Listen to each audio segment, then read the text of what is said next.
বাক্সা জিলাৰ হালবাৰী মহকুমাৰ অন্তৰ্গত গোবৰ্ধনা উন্নয়ন খণ্ডৰ অধীনস্থ বৰপেটাৰত মানা সংযোগী যিটো পথ সেই পথৰেই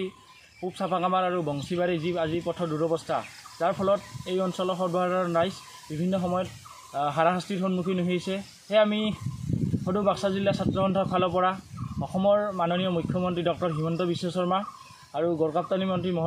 মহোদয়ৰ ওচৰত দাবী উত্থাপন কৰিছোঁ যে অতি কম সময়ৰ ভিতৰত যি বৰপেটাৰত মানা সংযোগী পথৰ অধীনস্থ পূব চাপাকামাৰ আৰু বংশীবাৰীৰ যিখিনি পথ আছে সেই পথখিনি মেৰামতি কৰি এই অঞ্চলৰ যাতায়াতৰ বাবে সুচল কৰি তুলিব লাগে।